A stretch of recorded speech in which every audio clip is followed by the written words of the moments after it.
In the late autumn of 1942, the war had reached a turning point. In just months, the fortunes of Japan have crashed to disaster from a seemingly never-ending catalogue of victories. Only months before, thousands of American troops surrendered as the Philippines fell. Thousands of British Empire troops passed into captivity as Japan won a dramatic victory against the imperial fortress of Singapore. Japanese power had come to dominate the Western Pacific and Southern Asia. Japanese troops threatened India, the jewel in the crown of the British Empire. With the naval battles of first the Coral Sea and then, most decisively, Midway, the balance of power in the Pacific moved into America's favor. Now Japan would be forced to react against American attacks. Months after beginning the war with victory after victory, Japan is now on the defensive. In the Arctic Ocean, a sea battle no less vital than that of Midway is fought as convoys carrying supplies to the Soviet Union fight their way through ice, storms, and constant German attack. Everywhere the fortune of war is turning. After the last-ditch defense of Moscow, Russian counterattacks through the snows of winter have stemmed the tide of German conquest in the east. Hitler has ordered a great offensive. Once more, vast advances are made, and thousands of prisoners are taken. The objective of the Germans is southern Russia, its oil fields and industrial resources. The decisive strategic point is the city of Stalingrad. In the skies of Germany, the first mass bomber raids are begun by the RAF. In one night, 1,000 RAF planes attacked Cologne. In the Mediterranean and North Africa, the Africa Corps stand poised to sweep into Egypt and into the Middle East. The British Empire forces await attack in the desert at El Alamein. They are the last line of defense.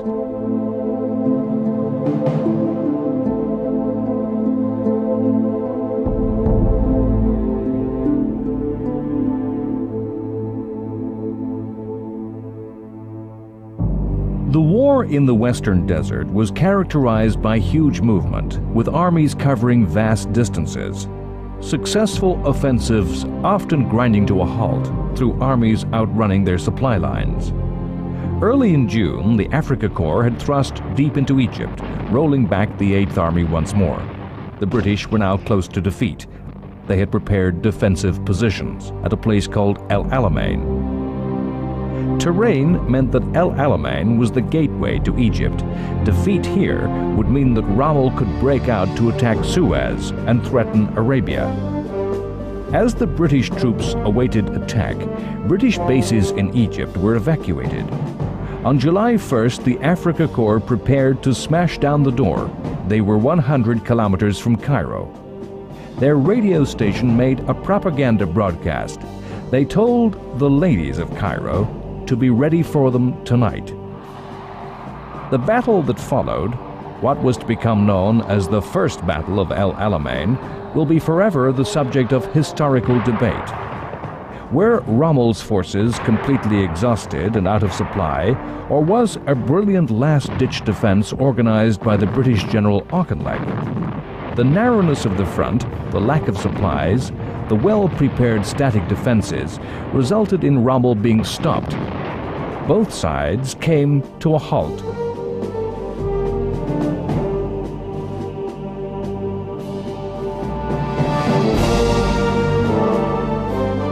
Churchill saw the campaign in the desert of crucial importance. He believed a defeat for the Axis in the desert would lead to an invasion of Italy and enable a strike at what he called the soft underbelly of the Axis.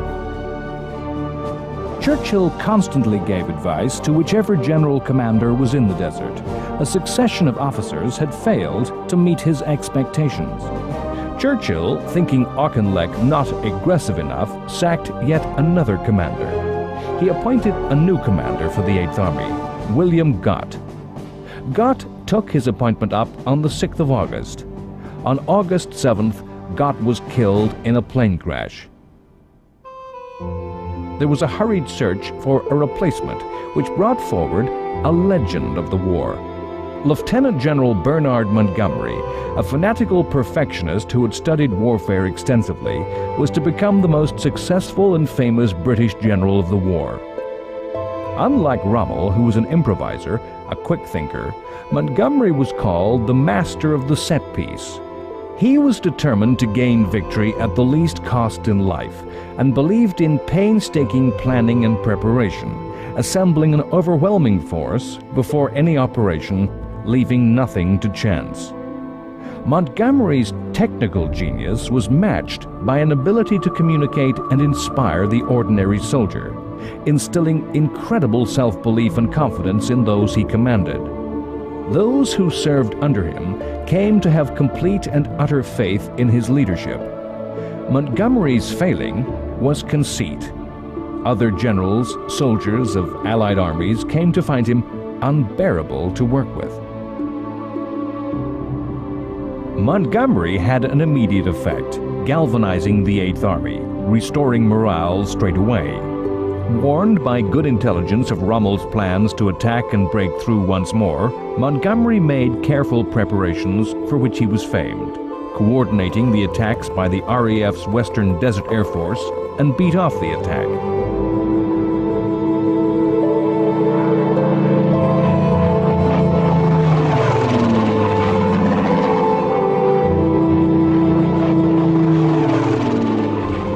Montgomery promptly began planning for a long set piece that would win the Desert War. One of Montgomery's greatest obstacles was his opponent Erwin Rommel. Not just the German general's technical ability, but the legend of the man. In the Western Desert, Rommel had won such stunning victories by unconventional and unpredictable actions. Many British officers thought Rommel unbeatable. The Africa Corps was a small force, a tiny fraction of that deployed against the Soviet Union. Had Rommel's genius been given a small part of the strength allotted to Russia, he would have undoubtedly driven the British from Egypt and possibly have won the war for Germany. As it was, Rommel once more stood at a halt, his advance restricted by a shortage of material for war. A war of extreme mobility had suddenly become fixed, with trenches and extensive minefields on both sides. It was a situation for the set-piece planned battle, at which Montgomery excelled.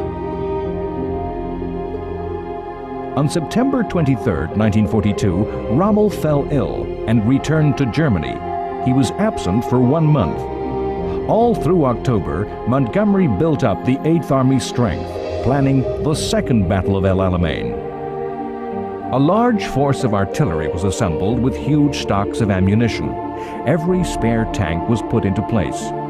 The individual units were trained and trained again into specialist roles.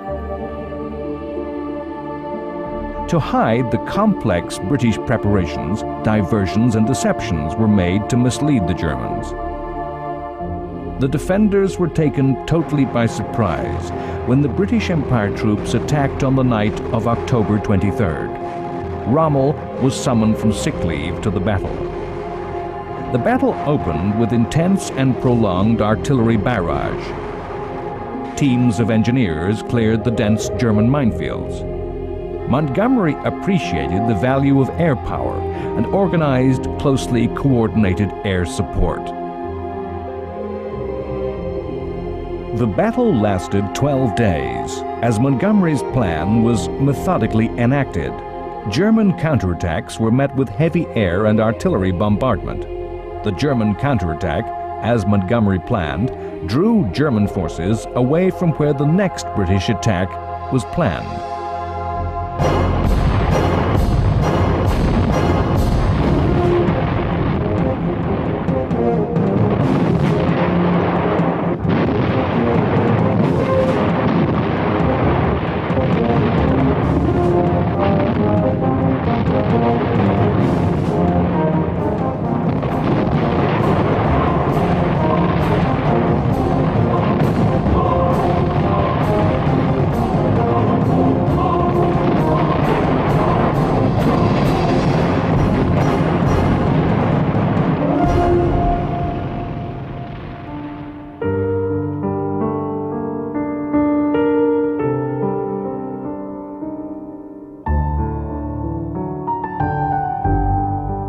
30,000 German prisoners were taken.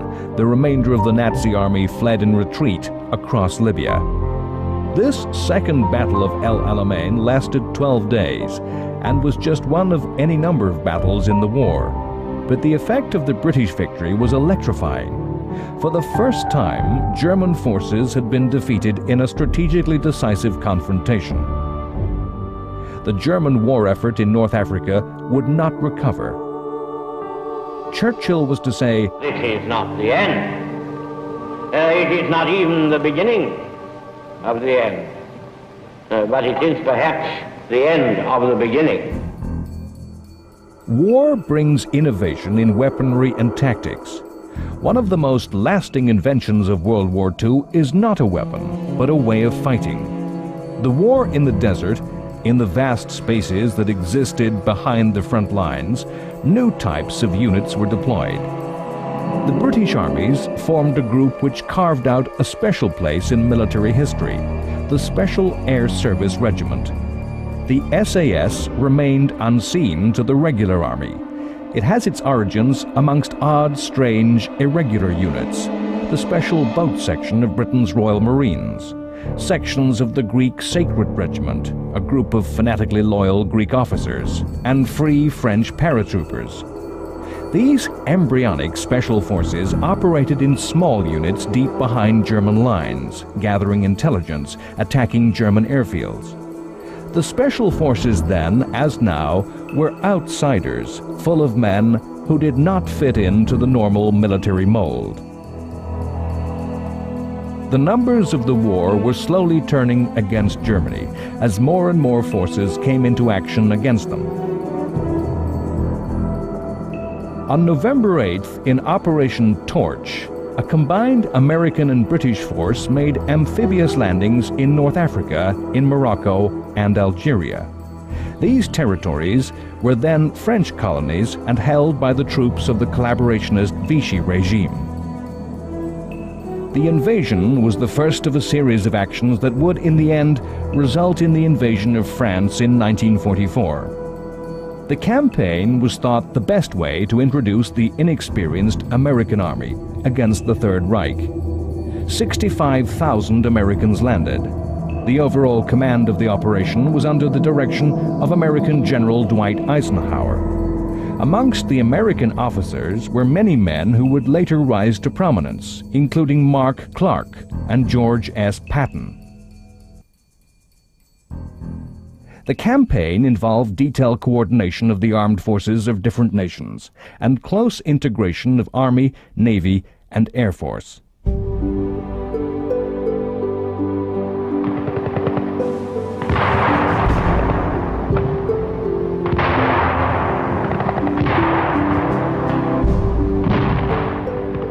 It was not the second front that Stalin had demanded of his Western allies, but it still worked to relieve the pressure on the Russians. The attack increased pressures on Rommel, attacking his rear. The campaign ran into complicated politics of Vichy France, of conflicting loyalties. Some French commanders went over to the Allies, some fiercely resisted. The capture of Algiers cost the lives of 1,400 Americans and 700 French. Some French both refused to surrender and refused to fight. The remains of the French Navy stationed at bases in North Africa chose to scuttle itself. The Axis responded by pouring troops into North Africa. Rommel found the fighting on this second front difficult, the Italians restricting the German freedom to respond and use their great strengths of mobility. The terrain was unlike that of Libya and Western Egypt, difficult and unhelpful to mobile warfare. A result of North African landings was an end to the supposed freedom of Vichy France. The German army occupied southern France, bringing their domination to the whole of French territory. Their aim was to protect the country from British and American invasion. The Second Battle of El Alamein and the arrival of the Americans moved the war on North Africa into the endgame. Elsewhere in the World War, new campaigns were opening. On August 7, 1942, U.S. forces attacked the Pacific island of Guadalcanal. Since the Japanese invasion of the Philippines, the armies of the Japanese Empire and America had not met. The fighting on Guadalcanal, a remote and tiny British colony, part of the Solomon Islands archipelago, was to be lengthy and bloody. 19,000 U.S. Marines and a naval force of 3 aircraft carriers made the first assault. The aim of the U.S. was to prevent Japanese expansion southwards. The Americans landed unopposed, but the Japanese responded, sending a bomber attack and a strong naval force. The threat of air attack forced the U.S. carriers to withdraw, and the naval force defeated the U.S. ships. With command of the sea, Japan landed troops on the island. The battle was to drag on for months. The U.S. Marines captured and held the island's airstrip. U.S. construction battalions, CBs, labored under fire to build and maintain the field as operational. As a result, a small U.S. Air Force flew from the island itself.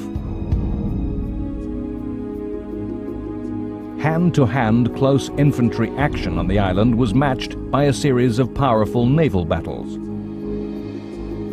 Over the months, the numbers fighting over the small patch of earth escalated. At the start of the campaign, in August, the United States landed 10,000 of its intended garrison. The Japanese had just 2,000. By mid-November, 29,000 Americans were opposed by 30,000 Japanese.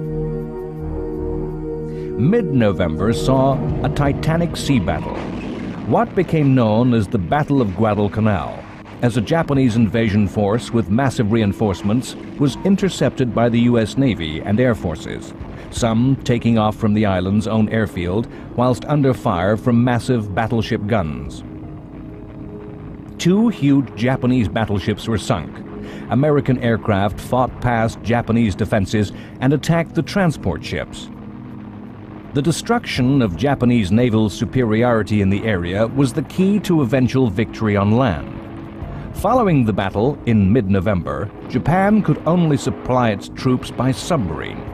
By December 1st, American forces stood at 40,000, the Japanese 25,000. As 1942 turned to 1943, U.S. forces numbered 50,000 well-supplied troops against dwindling Japanese running out of supplies. At the end of January, the remaining Japanese slipped away, leaving the Americans in command of Guadalcanal. The cost was high to the U.S. A carrier and many smaller ships sunk, many other warships severely damaged, and nearly 2,000 died for a small patch of territory. But Guadalcanal was a battle on land to match that of Midway at sea, a defeat from which Japan never fully recovered. The initiative in the war passed to the United States. Ever after, Japan could only react, defending against U.S. attacks.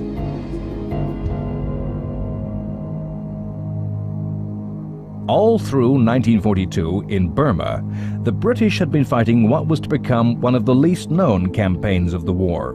The British army that fought in Burma came to call themselves the Forgotten Army. To call the army that fought this war a British army would be wrong. The majority of the soldiers were Indian, but also present were the distinctive native peoples of Burma, the Burmans, the Karens, the Kachins, the Nagas and the Chins, plus Chinese and Gurkhas, and black soldiers from East and West Africa. Terrain determines the nature of warfare. Burma offered a diverse landscape that made for warfare of a dramatically divergent nature. Fighting took place in dense, steaming jungle, in mountains, on wide plains that were suited to tank action, on large rivers, in coastal waters.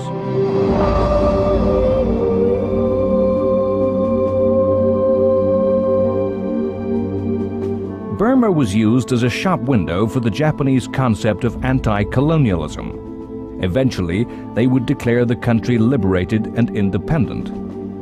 Following their invasion, the Japanese had swept northward through Burma. Through 1942, the British forces made the longest fighting retreat in British military history. As 1942 turned to 1943, yet another tide of war had reached its furthest point.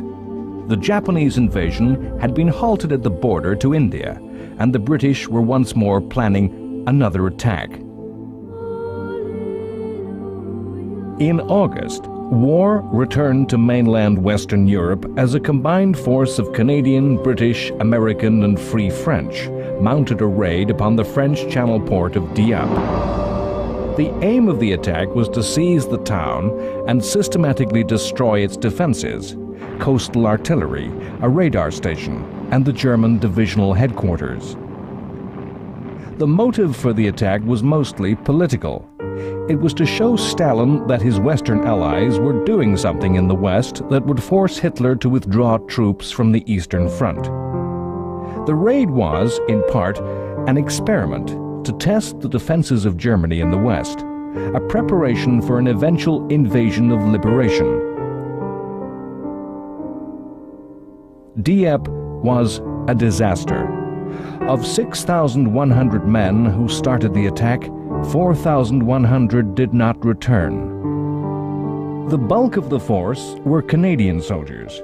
Nearly 1,000 Canadians were killed and 1,500 taken prisoner. Before leaving to take up command in North Africa, General Montgomery had demanded the Dieppe raid be cancelled. He insisted it was poorly planned and doomed to fail. Responsibility passed to Louis Mountbatten, a highly ambitious naval officer, lacking in experience, who had risen quickly, owing not a little to his membership of the British royal family. The raid was reactivated. Churchill was eager to take offensive action and dismissed the objections of the professional soldiers who were pessimistic. Mountbatten's ambition made him keen to make his mark. Fearful of interference by skeptics, Mountbatten shrouded his plans for the raid in excessive secrecy. Officers who should have known, heads of intelligence for all three services, were excluded from the plans. The failure of the raid was due to poor planning and wild over-optimism. The Canadians were eager to taste action for the first time and were not fully trained. There was poor reconnaissance and intelligence. Plans were based on pre-war holiday photos. No one knew exactly what German units awaited them. The RAF could not be persuaded to release heavy bombers from attacks over Germany. The Navy would not risk battleships to provide heavy guns to shell the coast. Admiralty intelligence on the very day of the raid warned that German naval forces operating off the coast would mean that surprise, essential to success, would be impossible. The lack of surprise, the absence of heavy support, meant that the raiding troops rarely left the landing beaches and were slaughtered by the Germans. 1 destroyer and 33 landing craft were destroyed.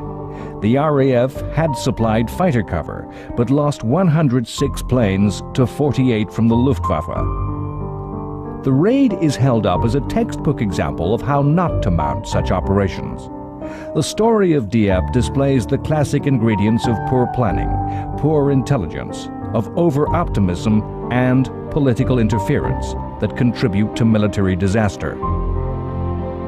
The soldiers who died or passed into captivity did not make their sacrifices in vain. 2 years later, the Allied armies would return to the northern coast of France and display lessons learned on the beaches of Dieppe to liberate France from occupation.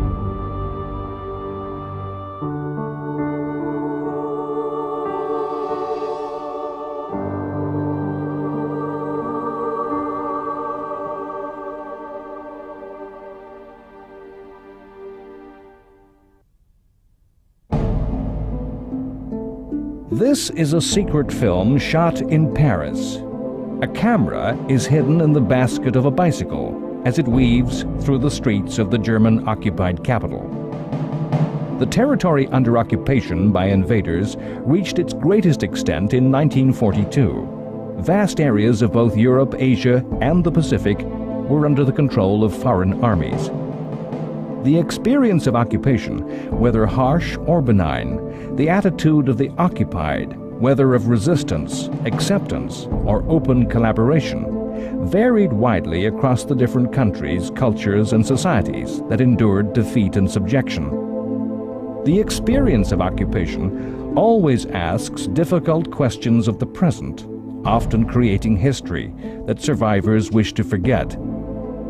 It's too easy for people who've never lived under occupation, never had to answer such questions of the past, to condemn those who acquiesce to their conquerors. French resistance took many forms, differing in degree and type. Resistance could be simple, non-cooperation with the Germans. Resistance could be the sabotage of war work in the factories. Escaped prisoners of war, downed airmen avoiding capture, could be aided. Resistance could involve the production of underground media, publishing the truth about the war. Of course, most dangerous was what is most easily imagined to be resistance, guerrilla warfare, the attacks upon communications and military facilities, and direct assaults upon the occupiers with ambushes and assassinations. But there were many who were willing to collaborate, many for whom life went on as usual. Prominent among the armed French resistance was the Maquis. The Maquis were usually young Frenchmen who took to France's forests and mountains. The ranks of the Maquis were greatly swelled when Germany, with the collaboration of the Vichy government, introduced the conscription and deportation of labor to work in the German war industry. History gives us a blurred picture. A good number of Maquis simply wished to avoid capture. Others, armed and trained by the British and Americans, were to become formidable enemies of the Germans. In some countries that endured occupation, the war split those societies down existing fracture lines, forcing apart old wounds. Yugoslavia had been swiftly conquered in 1941, its army collapsing before German invasion. The Axis dismembered Yugoslavia. Some areas were annexed by Germany, some areas were occupied by the Italians, some by Hungary, some by Bulgaria, and some by Albania. A so-called independent state of Croatia was established. It was a state organized on Nazi lines, and a rump of Serbian territory endured the full force of occupation by the German army. Within these statelets, the many minorities of this corner of Europe took sides. Croatian forces, the paramilitary Ustaz, sided with the Nazis. Resistance forces were divided between Yugoslav nationalists, the remnants of the army called Chetniks, and communist partisans. The Albanians sided with the invaders. Sometimes Chetnik fought alongside communist partisan against occupier. Sometimes Chetnik and partisan fought each other. Sometimes Chetnik fought alongside the Nazis. Sometimes partisan fought partisan. Sometimes Chetnik fought Chetnik. Overlaid were endless small groupings and loyalties where resistance fighters merged with bandits. There were no clear battle lines. The relationships and alliances shifted from village to village. During the occupation, 1.2 million Yugoslavs died, most at the hands of other Yugoslavs. The vast spaces of Russia created a different type of resistance. Political activists, Communist Party members, were ordered to stay behind, and together with stragglers from the Red Army, organized a guerrilla campaign against the Germans, attacking lines of communication, assassinating Russians that they thought were collaborating. Partisan bands were typically based in the forests and wildernesses of Russia. The partisans were political as much as military. Stalin wished to show the civilian population that communism could not be eliminated. Stalin aimed to make the Soviet people fear him more than Hitler. Partisans received little support from the civilians, who in many places allied with the Germans to eliminate resistance activity. In some occupied territories, the resistance forces and the population were one and the same. In occupied Crete, the German forces fought a continuous and violent war, a population with a long history of fierce resistance to invasion. British officers, often classical scholars, were able to melt into the population and organize the fighting. The population bore the reprisals, the massacres, as part of war. At the other end of the spectrum, some states preserved civilian lives and the structure of their society by simply accommodating the occupiers. Denmark geared itself to supporting the German war effort and in return retained Danish control over much of the administration of German affairs.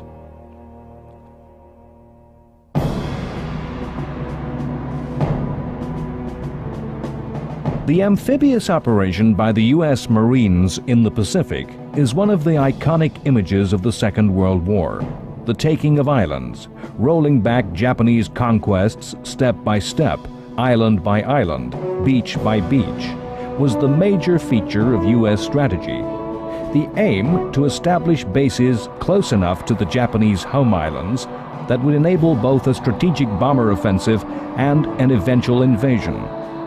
The amphibious attack, with Marines storming ashore a beach with support from carrier aircraft and the heavy guns of battleships, then to slowly, painfully drive tenacious Japanese from prepared positions, was but one side of the U.S. strategy. Second was an offensive by U.S. submarines. Japan had to transport huge numbers of troops, vast quantities of arms, ammunition, aircraft, food, and all the materials of war needed to capture and hold the Pacific Island territories. The USA declared unrestricted submarine warfare against Japan, and until the end of the war mounted an ever tighter grip that amounted, in the end, to a total blockade. The Japanese Navy stressed decisive action and thought convoy escort degrading, even dishonorable. American submarines were technically the best, their radar far ahead of that used by Japan, and the captains highly aggressive. The eventual result was the American submarine force was to do what Germany's U-boats failed to do. In 1942, war had reached a turning point in North Africa at El Alamein and in the Pacific at Midway. In Russia, the decisive battle of the European War, one of the crucial events in the timeline of the 20th century, was coming to pass at Stalingrad. Stalingrad was a Russian city that stood at the edge of Asia. Hitler had expected that his renewed offensive would sweep into southern Russia and the Ukraine. It was an offensive to take hold of Russia's great natural wealth: wheat fields, mines, factories, and oil fields. He intended to seize these lands and then to build what he called a Great East Wall. The invasion had already captured half of the Soviet Union's grain, 2/3 of its coal, iron, and aluminum. Nearly half of the USSR's population was under occupation. To capture the oil of the communists could be the final blow that would render Bolshevism impotent. The Germans believed that victory at Stalingrad would complete the destruction of the Soviet forces, causing all to collapse. The task given to the German armies was not one soldiers relish. Armies used to maneuvering in open country, to wars of vast advances, were asked to capture a large city, street by street. For Stalin, the Battle of Stalingrad was of central importance. The military and strategic importance of the city compounded by the political damage that the loss of the city, carrying the dictator's name, would bring. On September 30th, the Germans held 2/3 of Stalingrad. Hitler broadcast to the world that the city would fall. Stalin decided that the city was to be held at any cost. Russian reinforcements were poured into the city. The Soviets deployed special units of devoted communists behind their lines. Their task was to shoot any Russian deserting. many thousands of Russians were ruthlessly killed by their own side in this way.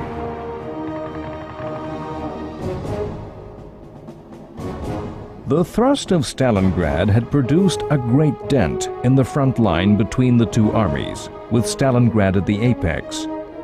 To reinforce the attack on the city, elite German troops were withdrawn from the sides of that dent. Their places were taken by weaker Romanian, Hungarian, and Italian units. It was to be a crucial mistake by the Germans. The fighting was street by street, room by room, house by house. The front line a doorway, a corridor, a ceiling. The lines of supply, staircases, sewers, and chimneys.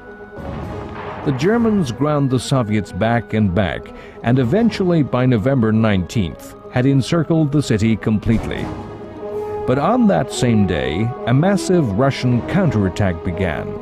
The Romanian armies protecting the Germans collapsed, and 7 days later the Russian armies met, entombing the German Sixth Army. The besiegers were besieged. Hitler ordered the Sixth Army not to attempt a breakout, and ordered a break-in by German forces. The Luftwaffe promised to keep the German army supplied from the air. The numbers were working against the Nazis. Already the aircraft needed for Stalingrad were also needed in North Africa. The break-in was not strong enough. A grim and desperate siege began. The fighting over the coming weeks was to determine the outcome of the war in Europe.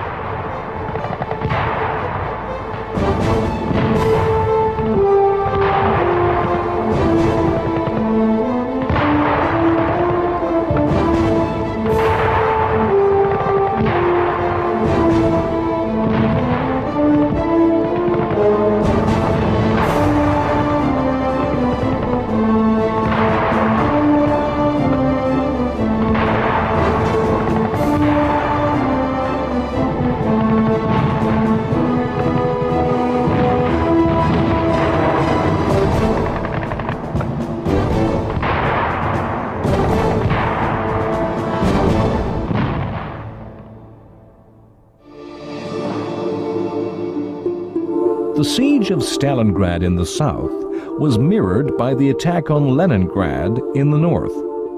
The siege of Leningrad was not so much a siege aimed to capture the city, but a blockade deliberately designed to destroy the city and its population.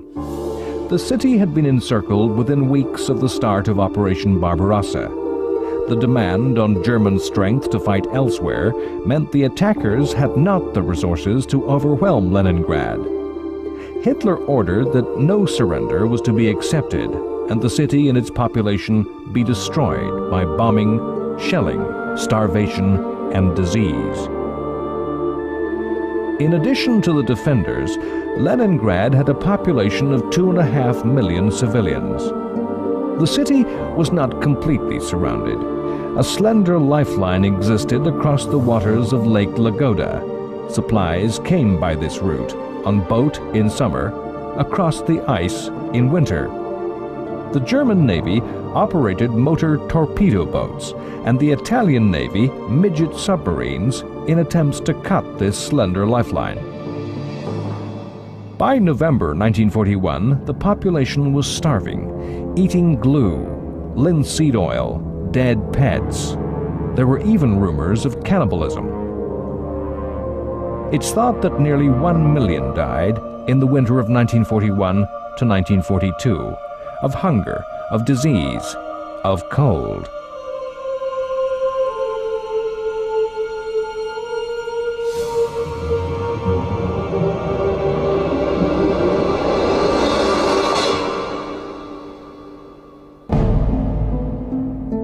Now, in the summer of 1942, heavy siege artillery was brought to bear and extra Luftwaffe planes deployed in an attempt to physically destroy the city and kill all defenders.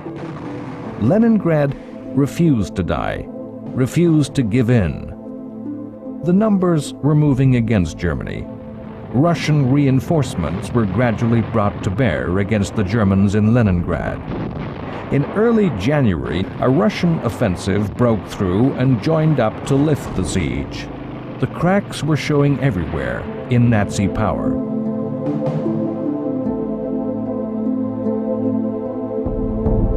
It has been said that the war actually stimulated a second industrial revolution in the Soviet Union, bringing industry to new areas, to the underdeveloped east of the country, stimulating and mobilizing the exploitation of the country's vast resources.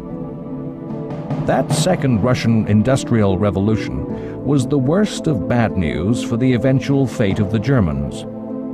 German industry was still geared to peace, and so the Germans needed to win quick and decisive victories. Until 1942, when it became clear that Russia would not be defeated quickly, Hitler had directed that the war should not alter civilian living standards. It was not until the spring of that year that Germany began to implement the changes to the economy that Britain and America had forced on their populations, conscripting older men and married women into industry to release men for the armed forces, issuing directives that controlled industry, focusing upon maximum war production. The Arctic Sea convoys to the north of Russia were matched by supplies which entered through the south, through Iran, then more usually known as Persia. Ships from America would dock in southern Persian ports, and convoys of trucks would carry the supplies to the Iranian-Soviet border. In August 1941, Britain and the Soviet Union invaded Iran to guarantee this supply line, effectively deposing the pro-Nazi Shah and installing his pro-Allied son. Nearly a quarter of all supplies sent to the Soviet Union during the war came by this southern route. Everywhere, the war of numbers was beginning to move against the Axis powers. In attacking Russia, while simultaneously fighting America and Britain, Hitler was making assumptions upon the quality of his forces and their weapons. Hitler believed that Germany could beat superior enemies by merit of being better soldiers armed with better weapons. Russia had a vast pool of manpower and space, and rapidly mobilized to outproduce the Germans. By 1943, Germany was losing the war of quantity, and as the war progressed was in many areas to lose that war of quality. The definitive weapon of the land was the tank. The new techniques of armored warfare defined the way World War II was fought. Russia was, in fact, to produce the best tank of the war, the T-34. It was produced in vast numbers, and along with the vast numerical advantage enjoyed by the Soviet forces, its superior performance was a key ingredient of growing Russian success. The air war in the East was, in general, fought as an adjunct to the land war. Very few raids were made by either the Axis or Soviet forces which were not made in support of ground attacks.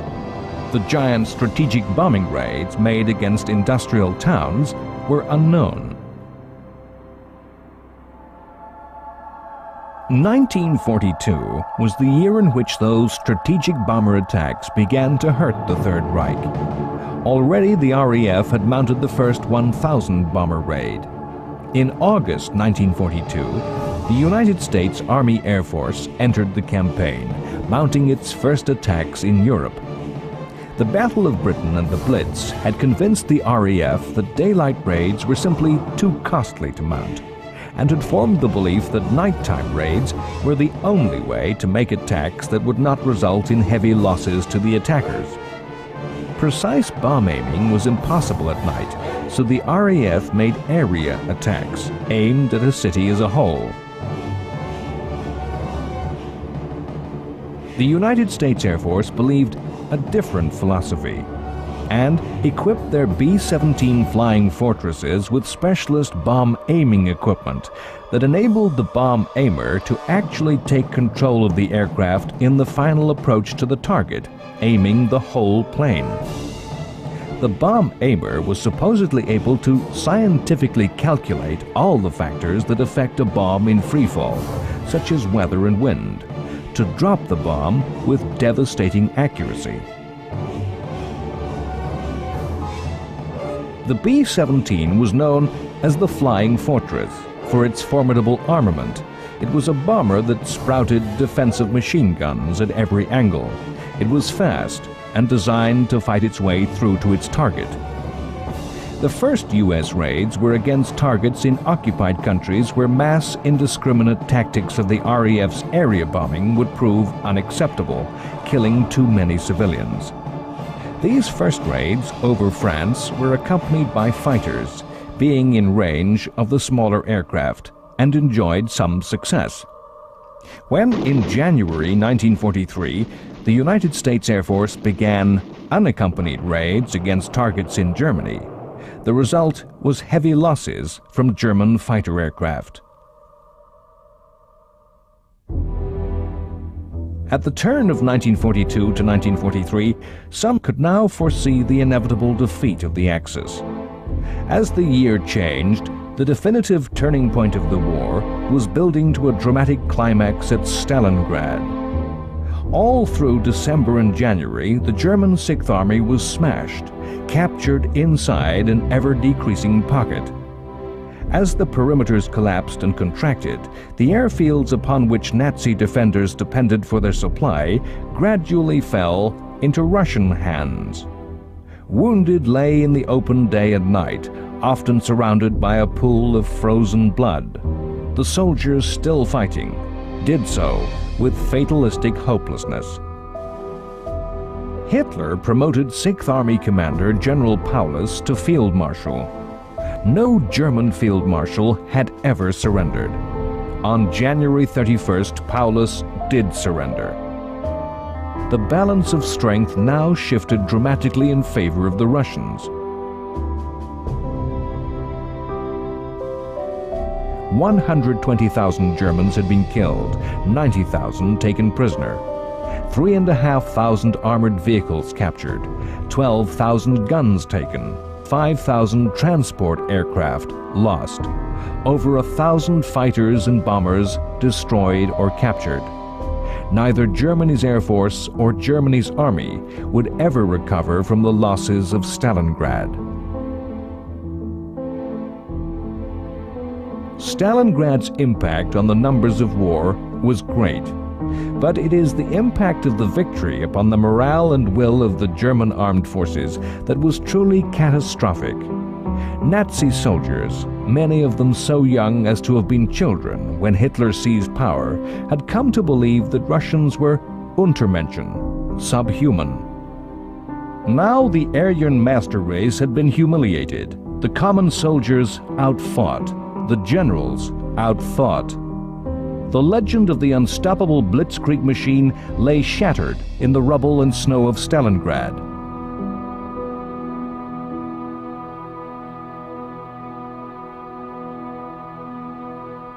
As the horror of Stalingrad was played out, Churchill and Roosevelt met at Casablanca. They met to decide the future of the war. The leaders resolved on a war aim that would have been understood in the streets, cellars, and rubble of Stalingrad. There were to be no deals. The aim was unconditional surrender of the Axis. Next time, on World War II, The Complete History.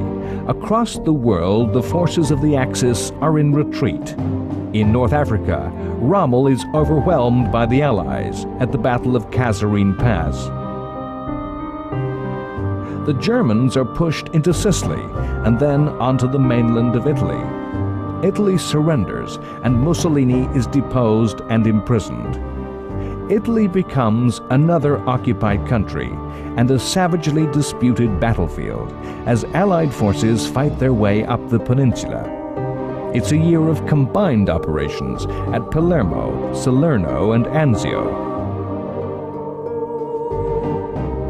At sea, the Battle of the North Atlantic turns in the Allies' favor as the German U-boats are driven from the seas by even more powerful attacks.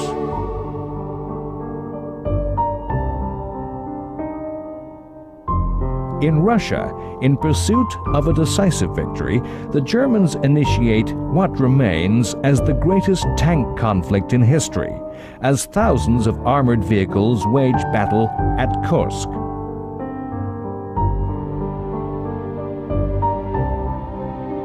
The United States Army Air Force and Britain's Royal Air Force subject the Third Reich to incessant aerial attack by night. The sledgehammer of the RAF pounds cities to dust. By day, the surgeon's knife of the US AAF attacks the heart of the Nazi war machine. All over England, the forces of America and Britain gather in preparation for the invasion of Western Europe, for D-Day.